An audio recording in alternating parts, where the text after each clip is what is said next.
What's up, guys? It's your boy Hokage Puya here, back with another video. And this is definitely one where I was kind of debating if I still wanted to do it. This is a video, I guess technically 9 months in the making, but it is a reaction to my Premier League predictions I made back in August of last year. Now, yes, I'm shirtless.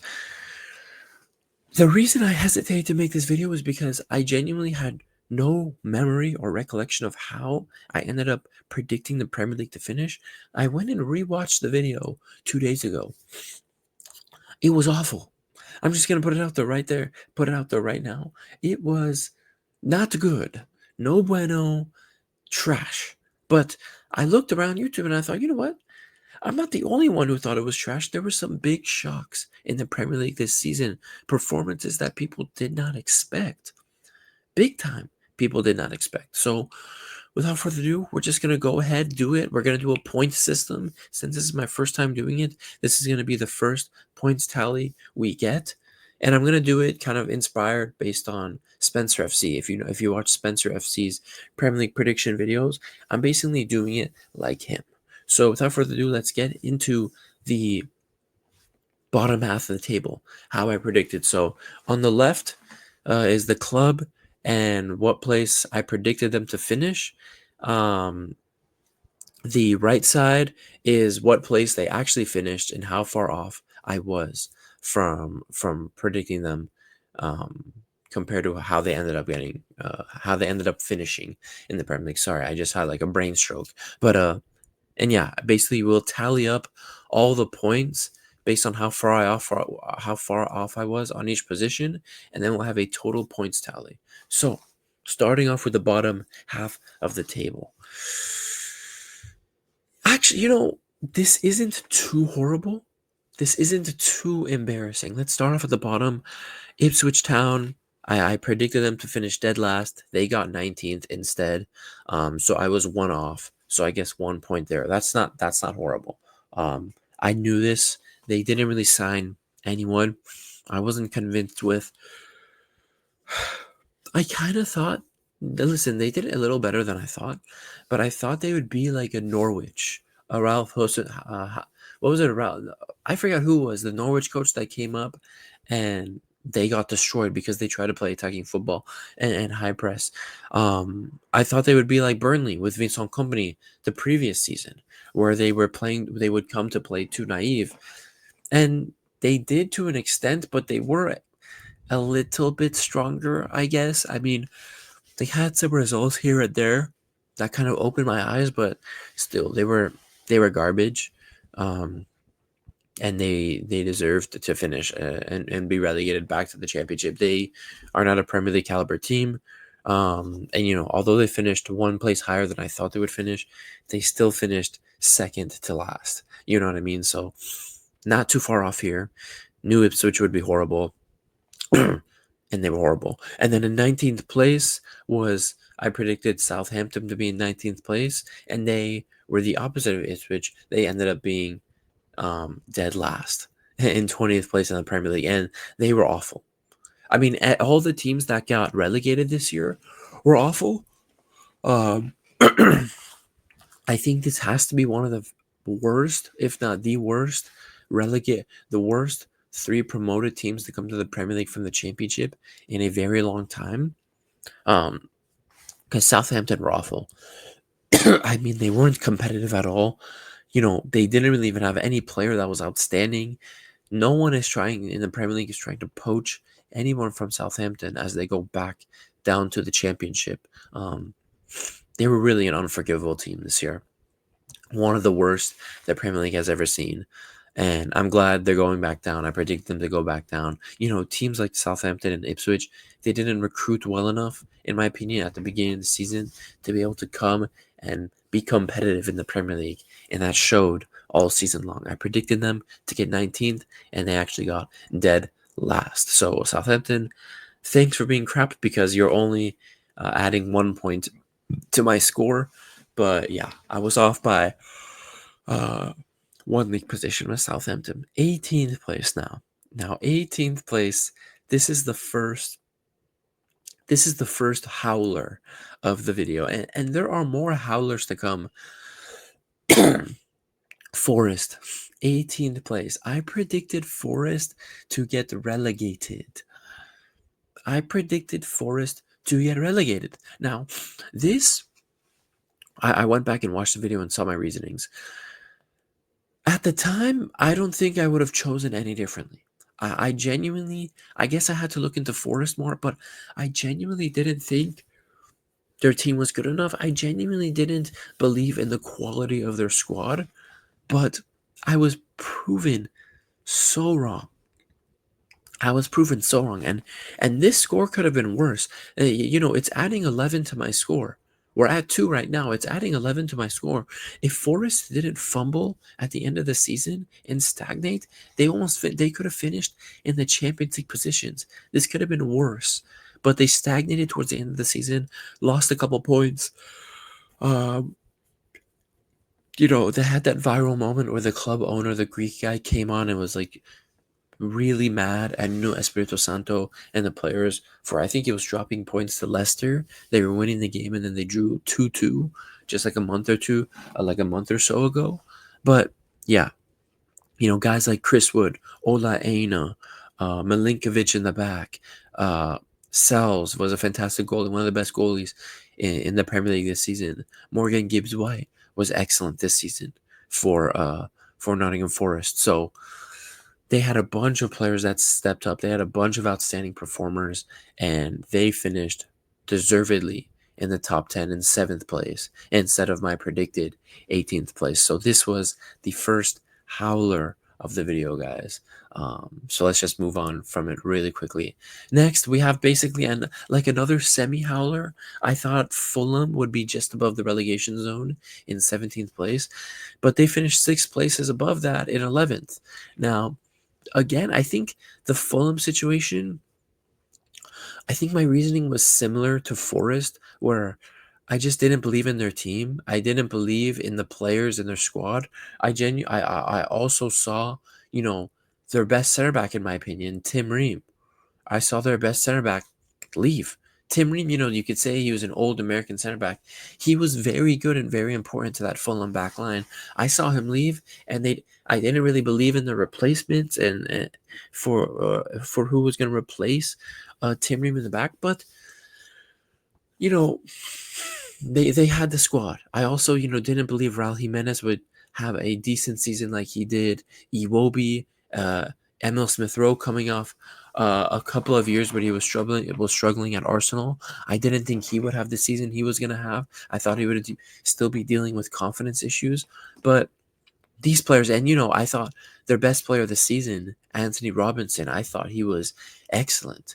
Anthony Robinson was amazing this season for Fulham at left back. Defensively strong, getting so many attacking goal contributions from the left back position as well. So very similar to the Forest situation, where I just didn't believe in their team, and I was a doubter, and they didn't turn me into believers. When I do my next Premier League predictions, I won't be putting Fulham in the top half, but maybe I'll be showing them a little more respect for sure, as we head into the next season later on this year in those predictions videos. So Fulham, 17th place I predicted, 11th place they finished. A nice little chunky 6 points added to my collection.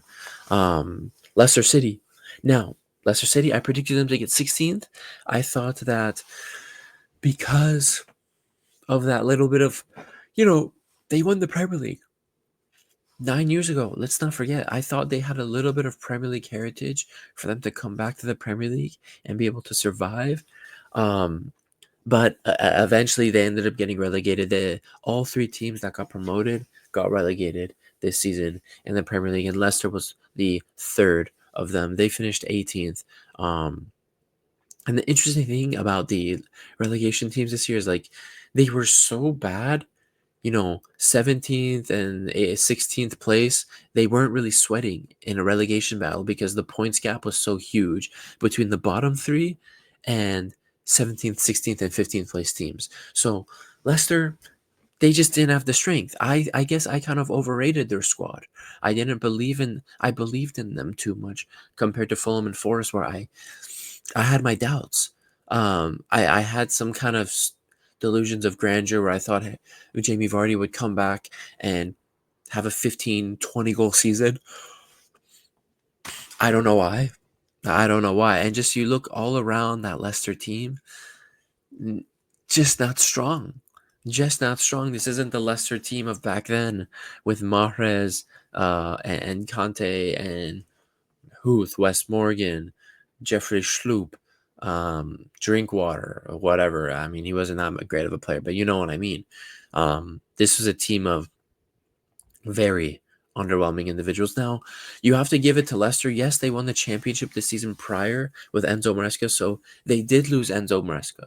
They did lose the manager that got them promoted since he went to Chelsea, so I'll give them some slack there. And they also probably lost their best midfielder under Maresca in that championship season, which was Kieran Dewsbury-Hall, who ended up leaving to Chelsea with Enzo Maresca. So you have to take that into account for them, but yeah, Leicester just weren't strong enough to mount any kind of pressure and form a relegation battle. They get relegated 18th place. They'll be back in the championship. Hope to see them soon because I really like Leicester as a club.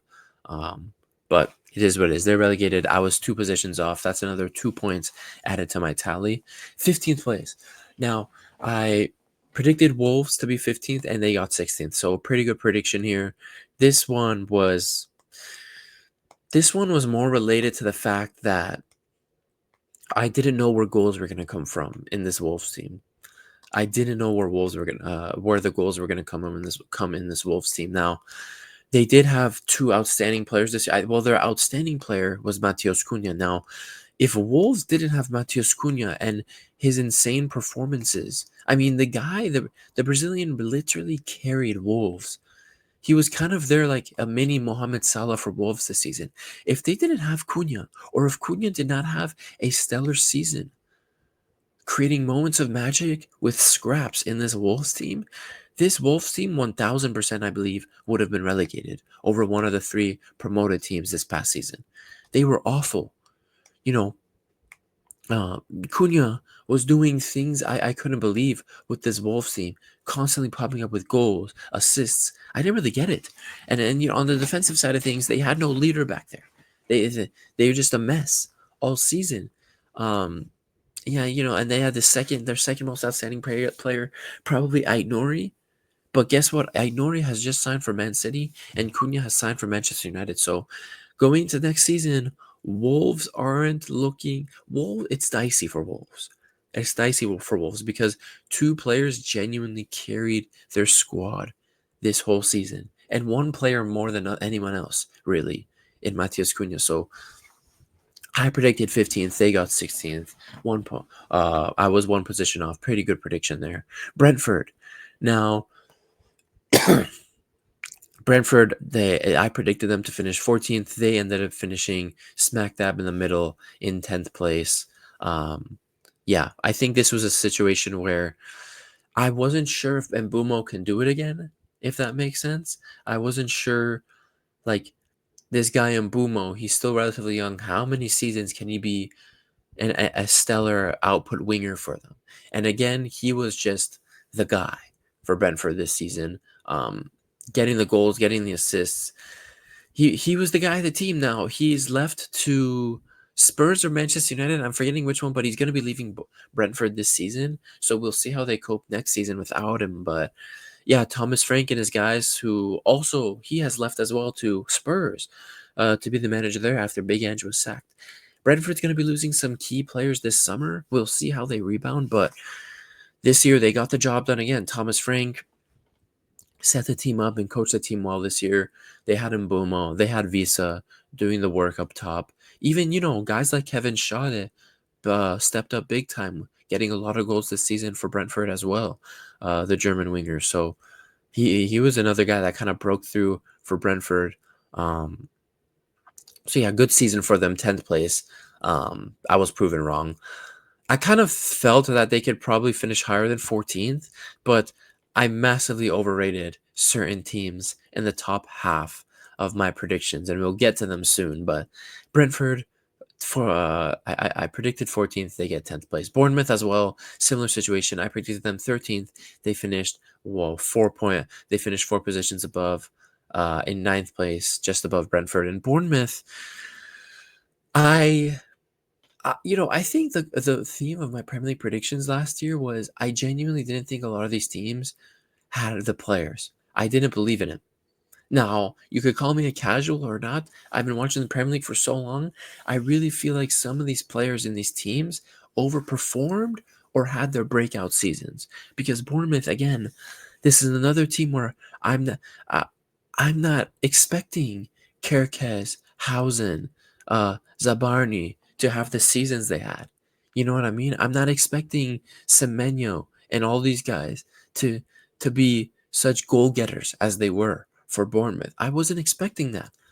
I guess Semenyo was a little bit stupid because he had been a dangerous player for Bournemouth before, but defensively, I know Hausen was good and he was a highly touted player coming from Juventus at the time he moved, and now he's at freaking Real Madrid after this season. But I didn't think him and Sabarni and Kerkic, I didn't think they would form such a formidable backline. I didn't think so. I didn't think so. And they were really one of the key reasons why Bournemouth were so strong this season. Um, being defensively solid in the back. Add to that, guys like Semenyo in the attack getting the goals. Justin Kluivert had a very good season. I wouldn't say breakout season because he's been around for a while, but he had probably his best season as a professional.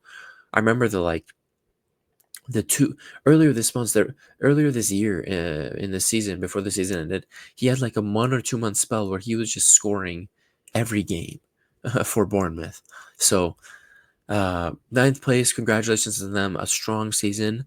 And as far as I'm concerned, besides Kerk, you know what? No, Bournemouth next season are going to struggle because I was about to say they're not going to lose many players, but stupid me just speaking out of my ass.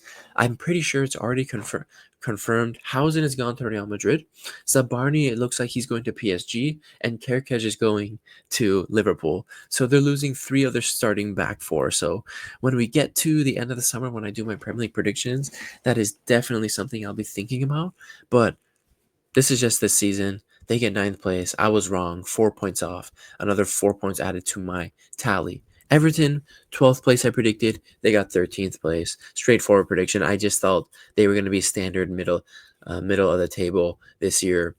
David Moyes at the helm. He wasn't necessarily gonna be a stellar with Everton. He wasn't necessarily gonna be outstanding. I just thought, they went simple. Moyes is there. They have a decent squad. Decent. They had the experience and players in there to survive in the Premier League. They weren't going to be in a relegation. They weren't going to be in a relegation battle, and they ended up getting it done. Now, some players did have to step up. I mean, there was a point of the season where Dwight McNeil was, scoring and assisting every game for them. He coming up with big performances. They did have some disappointing guys as well. Beto was a player that really showed out for them this year, but DCL, Dominic Calvert-Lewin, he was underwhelming this season. I feel like if he had performed to the quality we had known from him the past 5-6 years, maybe everything could have finished higher. But with David Moyes coming in, he kind of just secured a standard season. He secured a standard season in the Premier League for Everton, getting 13th place. So I was 1 position off. So congrats to Everton for having a Everton season, I guess. So that's a point added to my tally. Brighton, I predicted Brighton to finish 11th. They finished 8th, so 3 positions off. Now, the reason I put them a little lower was because of not my doubts about them, but why am I blanking on the guy's name? Hertzler, sorry. Hertzler. I had to just search it up real quick. Fabian Hertzler, the young coach, 32 years old, coming from the Bundesliga. I just wasn't sure how a 32-year-old would fare. Like Brighton has a good team. Like we know this. They've had a good team the last couple of years in the Premier League and have had some impressive seasons. I just wasn't sure how good Hertzler was. I was hyping him up going into the Premier League at one of the highly touted young managers. 32 years old. You guys, he got a 32-year-old got a team to finish 8th place in the Premier League. That's huge. That's freaking huge because they had a good team. They have one of the best young goalies, Vergbuggen.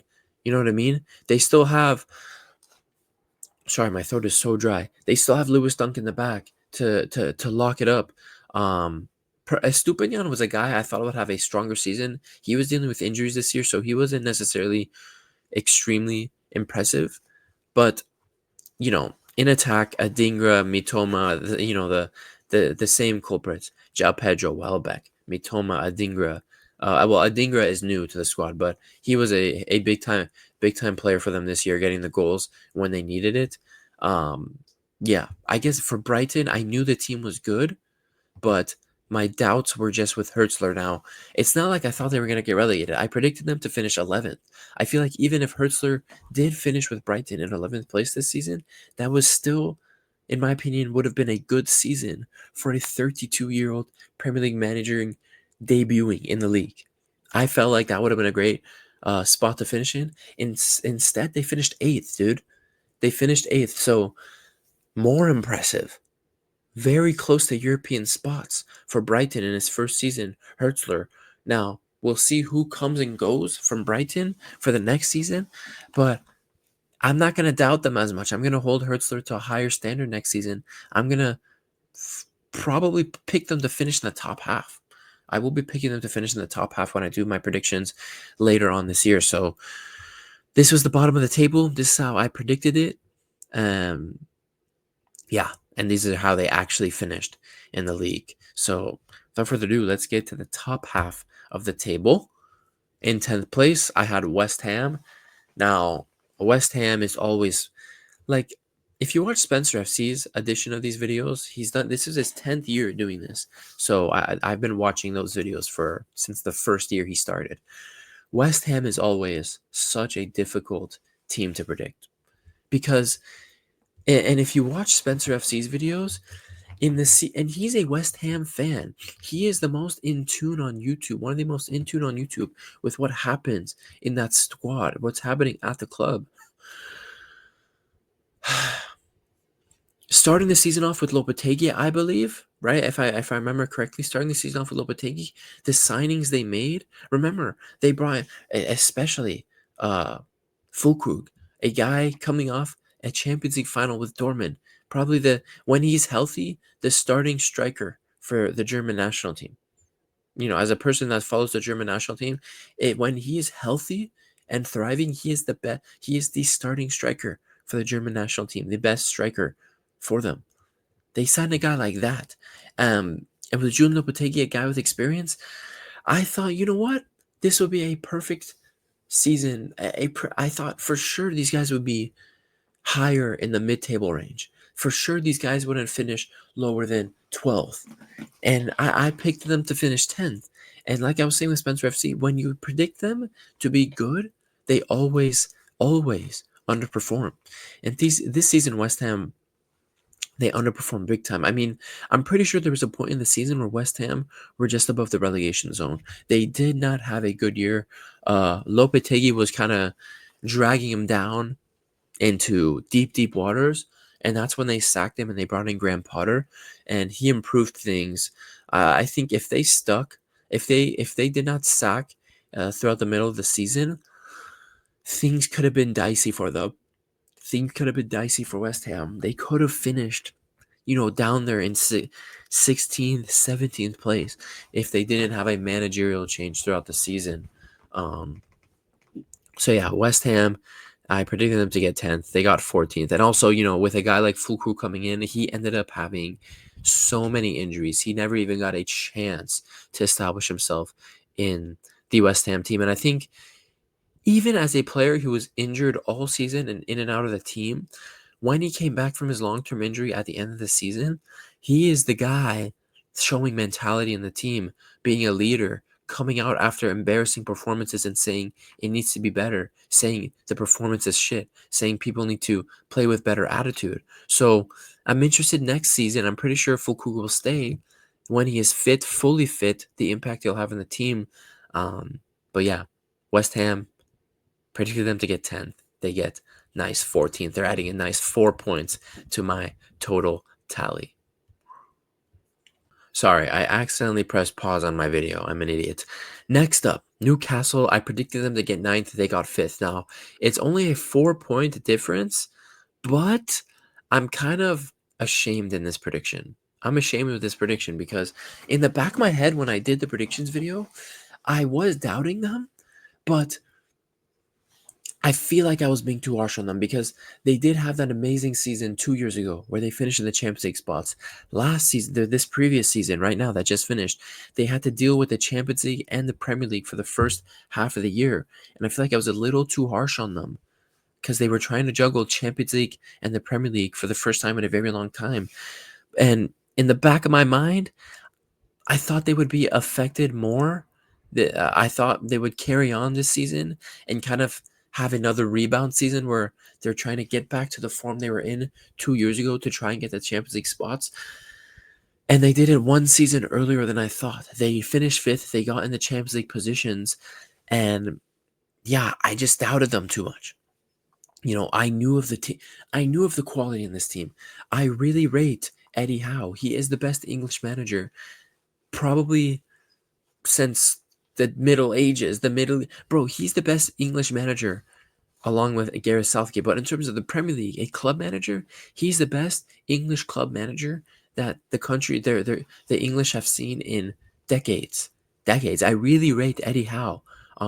So I guess I doubted him, but I knew that this was a team. If there was a team after I made that predictions video that would prove me wrong the most, in my opinion, it probably would have been Newcastle. If I asked myself that question in my predictions video, I probably would have chosen Newcastle. I knew it was risky to predict them 9th, and I paid the price. They ended up finishing the Champions League spots in 5th place. Yeah, I just doubted them when I shouldn't have. I knew the quality of their team. Livermento, Fabian Schär, Lascelles, Big Dan Burn, bro. Big Dan freaking Burn getting the goals from center back or left back this season. In midfield, Jacob Murphy had an amazing campaign for Newcastle this year. Anthony Gordon, he dealt with some injuries towards the end of the season, but during the busy part of the season, November, December, January, February, he was popping up with goals, assists, big performances. And obviously the big boy of the team, man. The big boy of the team, Alexander Isak getting the goals. And I think this was a season that, I was a big fan of Isak before this season. I'm not some bandwagon guy.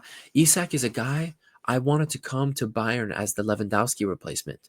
I truly believed in his talent, but I didn't expect him to break out this season the way he did, to score the goals he did. He basically became a leader for this Newcastle team, being a guy that they can depend on for goals.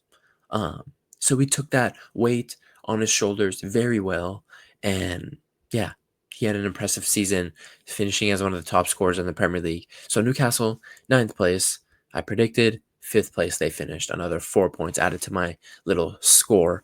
Crystal Palace, I predicted them to the 8th. They got 12th place, so another 4 points added to my score. You can kind of see the 4 points don't seem too bad, but they add up. That's 12 points right there from 8th to 10th place in my predictions.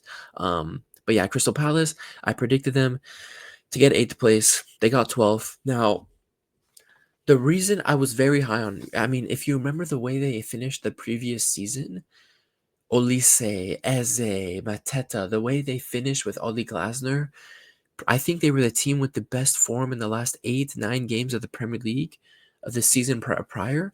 I thought that momentum would carry. Now, Crystal Palace did end up losing Olise to Bayern, and Olise ended up having a world-class season at Bayern and even improved more.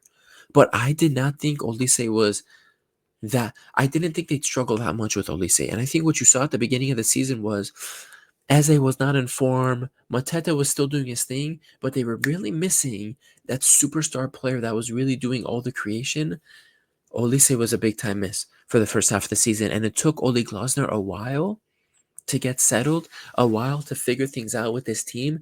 A guy like Ismail Assar had to step up for them big time and try and become more of a starter and try to be a guy that could somehow uh, replace the quality of Olise, which was never going to happen. But eventually things fell into place. They got stronger as the season went on for sure. They started the season off pretty well. I mean, they ended the season off pretty well again, like the previous season. Now, I don't know if that's going to be like some sort of a trend where with Ole Glasner and this Crystal Palace team where they are iffy all season and they end the season strongly. But again, how can I not? How can after winning their first trophy in how many years? He got a trophy for Crystal Palace this season, and they finished the season off, guys. They played Forest, they played Spurs, they played City, Wolves, and Liverpool. They won 3 and tied 2 in their last 5 games in the Premier League. Again, they ended the season off very strongly again. So although they finished 12th and I predicted them to get 8th, I still do think this was a strong season, taking everything into account. Mateta eventually got back into the form. Eze eventually found his feet. Ismail Assar popped up here and there throughout the season with goals, with assists. But, some guys really broke through the team this year, especially Munoz, the Colombian. He was stellar. I mean, he played right wing back. He played right wing back, but he was basically like another right winger for Crystal Palace this season. He had a very strong season, probably Crystal Palace's player of the season. So yeah, Ole Glasner getting 12th place with this Crystal Palace team. I do expect next season though a much better place. A much better placement in the Premier League. So Crystal Palace was 4 points off with them, 4 positions off with them. They finished 12th, but I predicted 8th. Aston Villa, standard. They had the team, they had the manager. I'm not going to go too much on them. And they had the Champions League to juggle with too. I even thought maybe Aston Villa with the Champions League would actually maybe struggle, but I did think with Unai Emery at the helm, a guy who knows how to juggle European football and league football, I didn't think that would be a big issue for Aston Villa, and it didn't end up being that. They finished 6th. They ended up finishing a place higher than I thought. I predicted them to bet 7th. Emi Martinez in the back, Konsa, and all those guys in defense. Excuse me. Jesus. Bringing in guys in the winter window like Rashford and Asensio, who were pretty good for them, dude. Rashford and Asensio were balling out when they came. 2 guys that people thought were finished ended up having a big part to play for Aston Villa. Yuri Tielemans had a good season for Villa. So yeah, Villa was getting the job done. Very strong team. I'm expecting them to be strong again. To be honest, I'm expecting them to be strong. I know there's rumors that Martinez might leave for like Al Hilal or something. I don't know, like Al Hilal. I don't care. But yeah, I don't think so. I think he'll end up staying. And also I will say, I forgot, my bad, because he was probably their standout star this season, Morgan Rogers. The emergence of Morgan Rogers as well. He was excellent. I mean, just another talented English guy coming through. I think maybe another season or 2 at Aston Villa, and you will see him leave to a big team. That's how good he was this season. He just needs to become more consistent, but he was a breakout guy for Aston Villa this season as well. So 1 place off with Aston Villa.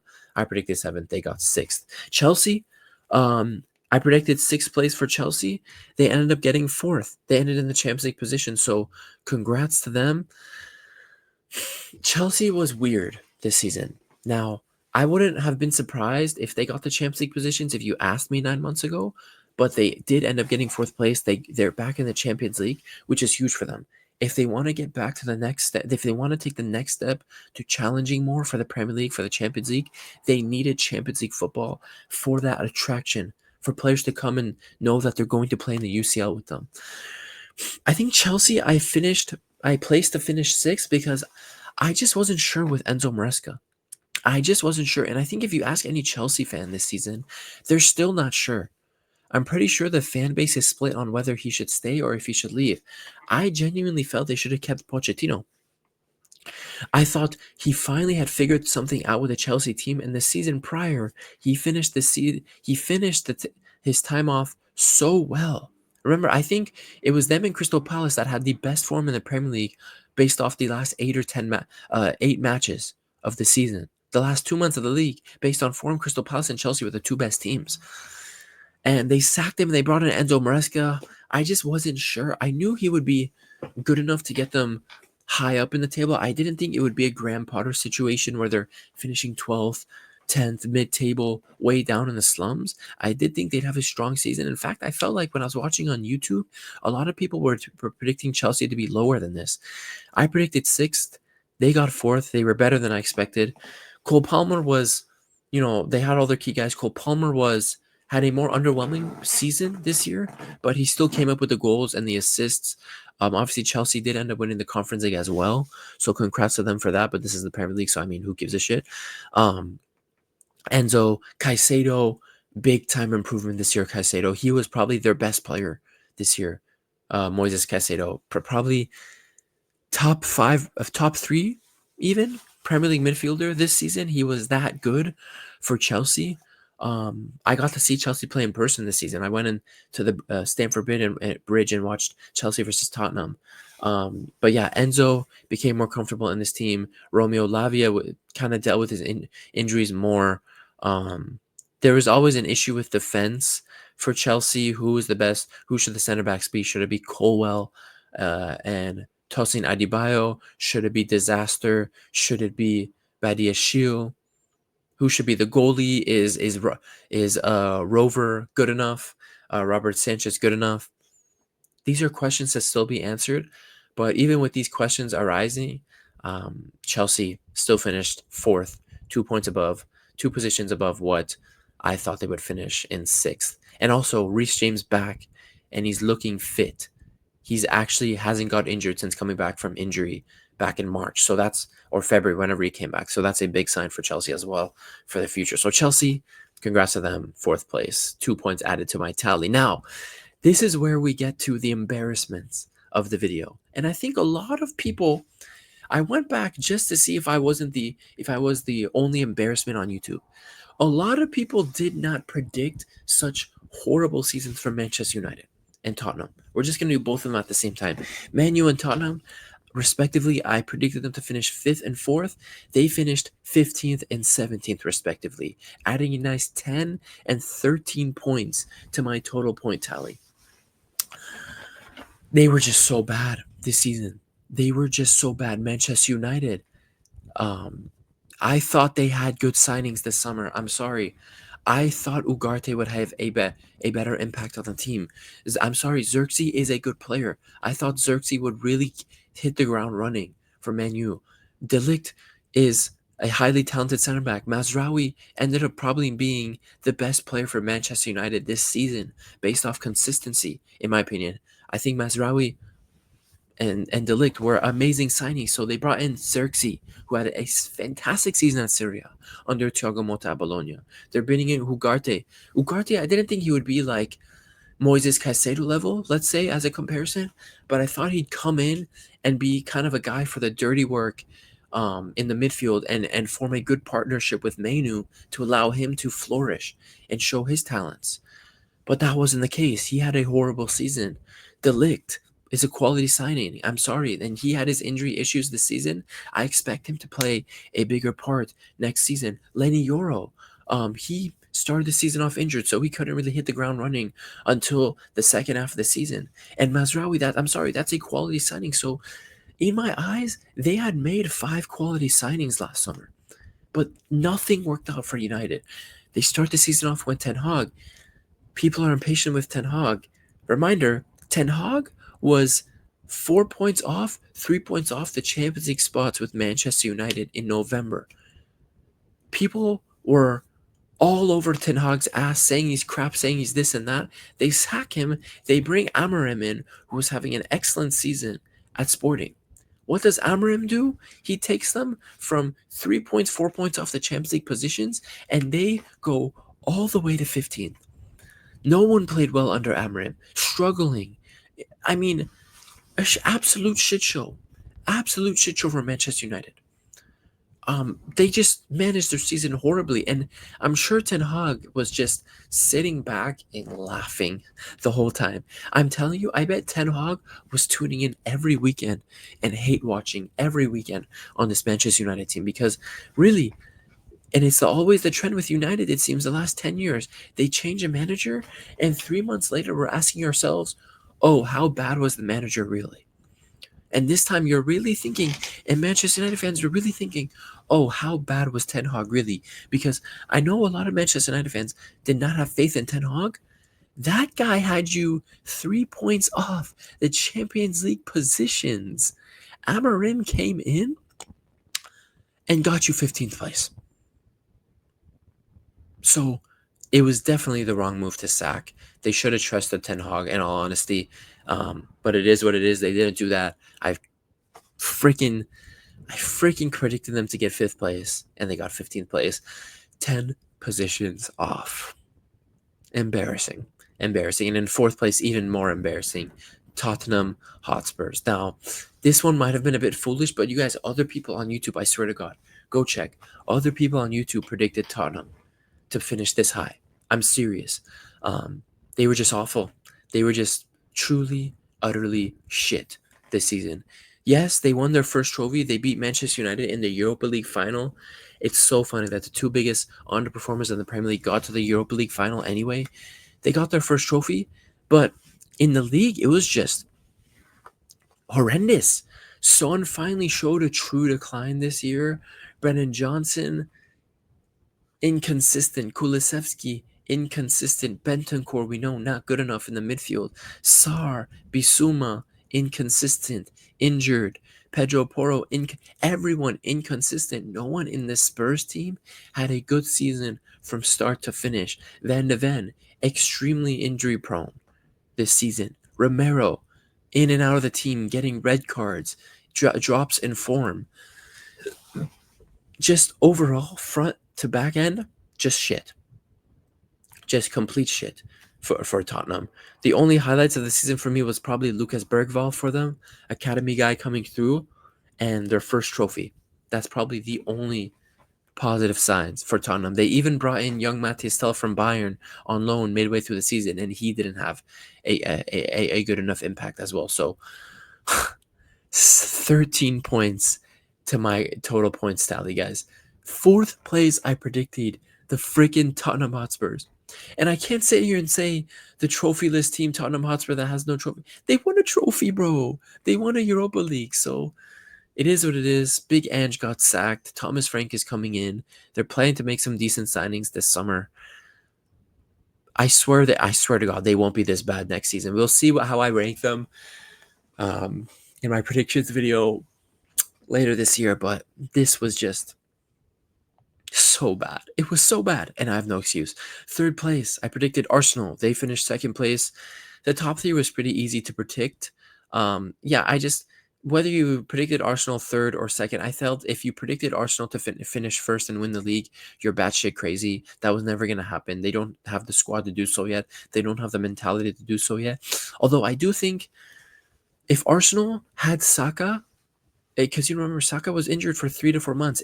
If Arsenal had Saka for those months he was injured, I genuinely think they could have pushed for the title more, because I do think they took a step as a team. They got to a Champions League semi. They dealt well not having Saka, their best player, because people, I like to shit on Arsenal. A lot of people like to shit on Arsenal. People need to look at this realistically. Arsenal finished in 2nd place, and yes, the points gap between Liverpool and Arsenal pretty much ended up being substantial, pretty big. But you have to remember, Arsenal was still keeping it within 6, 7, 8 points throughout those months Saka was injured. Imagine if Saka was there, their best player by far, there to get key goals, key assists, and create for the team. I genuinely think if Saka was fit, they could have been a little better and actually really push for the title again. Now, no, hate aside and trolling aside, I really do believe so, because that's like imagine if you took Mohamed Salah out of that Liverpool team. It's the same thing now. maybe not the same level, but you're taking out a player of Salah's importance in Arsenal's team and Arsenal's attack, and he was gone for 4 months. So I'm interested in Arsenal next season. The signings they're going to make this summer. I'm hearing they're going to bring a striker in. Mikel Merino really stepped up this season. Really stepped up. Arsenal finished second. I finished them at third, but yeah, pretty easy to predict the top three. Liverpool, I guess these guys completely um, outweighed my expectations. I thought they would get second. They ended up getting first in easy Premier League title win. I didn't expect Salah to have the legendary first half of the season he had. Van Dijk was strong again. Gravenberch was unlocked under Arne Slot, and all the doubters for Arne Slot were silenced. Now, I wasn't a huge doubter of Arne Slot. I just wasn't sure if he could come and compete for the title right away. I knew he would get Liverpool up there and in second place. I was at least second place. I knew that.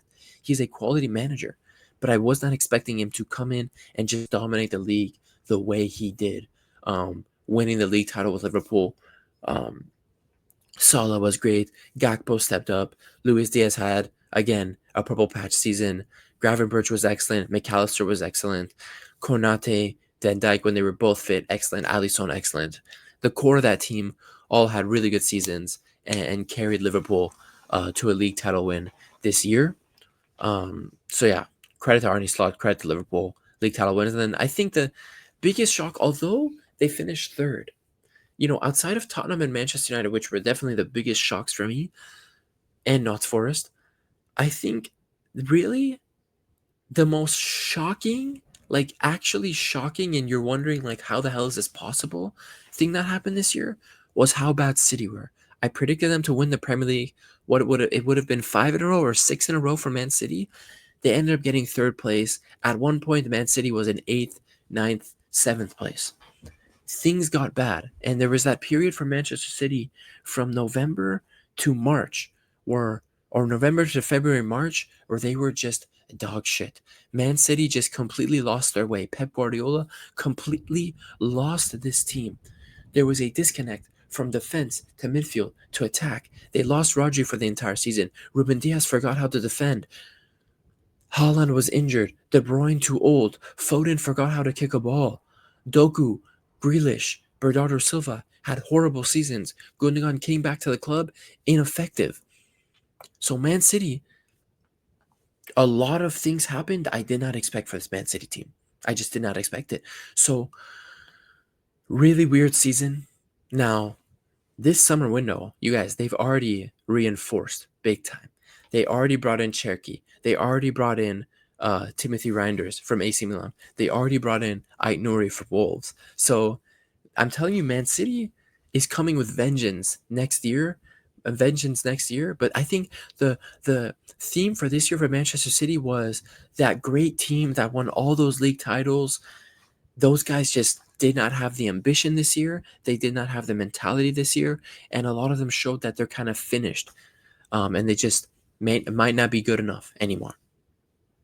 A lot of them showed that, especially your guys like De Bruyne, Grealish, Bernardo Silva. Maybe Bernardo Silva isn't completely finished, but he was extremely underwhelming. Foden went from PFA Player of the Year, but the Premier League Player of the Year the previous season, to being the pound for pound shittiest player of the season in the Premier League this year. He was genuinely drop dead trash. So I don't think a lot of people expected that. And Haaland was in and out with injuries this season as well. So is what it is. Those are my predictions. And then to end the video off, my first points tally for my first Premier League predictions video. Again, we're going to be wanting to do this every year. So we'll have a nice tally of points every season, and we'll see what my best seasons were or not. But this is my first.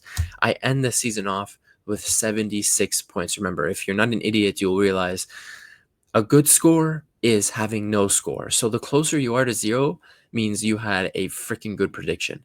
76 means you had some decent ones, some plus ones, but some absolute howlers. Between Tottenham, Man U, and Forest, I think that's 30 points from just 3 predictions added to my score. So 76 points for the 2024, for the 2024-2025 Premier League predictions.